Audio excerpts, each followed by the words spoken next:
રાજકોટના નામચીન એવા કુકી ભરવાડનું નિધન થયું છે। હાલમાં જ એક બનાવ સામે આવ્યો છે। અહીંયા ગોંડલ રોડ ઉપર એસટી વર્કશોપ પાસે ખોડિયારપરાના નામચીન શખ્સ કુકી ભરવાડનું બોટાદ રાણપુર નજીક ગઢિયા ગામ પાસે થાંભલા સાથે કાર અથડાતા મૃત્યુ નિપજ્યું છે અને પોલીસમાં જાહેર થયું છે કે ગઈકાલે ગમખ્વાર અકસ્માત બાદ ગંભીર રીતે ઘવાયેલા કુકી ભરવાડને સૌપ્રથમ બોટાદ અને ત્યારબાદ રાજકોટની સરકારી હોસ્પિટલમાં સારવાર માટે ખસેડવામાં આવ્યા હતા, પરંતુ તબીબીએ તેને મૃત જાહેર કર્યા હતા। જ્યારે બોટાદ પોલીસને આ ઘટના અંગે પણ જાણ કરવામાં આવી હતી।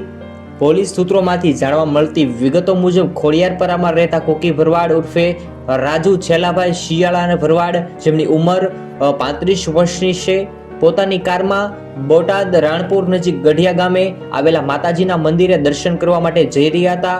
અચાનક થાંભલા સાથે અથડાતા સમગ્ર ઘટના બની છે, તેમાં તેનું મૃત્યુ થયું છે। રાજકોટના નામચીન શખ્સ તરીકે કુકી ભરવાડ જાણીતા હતા અને પોલીસમાં ફરિયાદોને ખાર રાખી અગાઉ કારખાનેદાર ઉપર હુમલો પણ કર્યો હતો તેવા પણ સમાચાર સામે આવી રહ્યા છે। અગાઉ તેની વિરુદ્ધ મારામારી સહિતના ગુના પોલીસમાં નોંધાયેલા છે। આવી રીતે આ સમગ્ર ઘટનામાં રાજકોટમાં નામચીન એવા કુકી ભરવાડનું મોટું એવું નામ હતું। હાલ તેમના દુઃખદ સમાચાર સામે આવ્યા છે।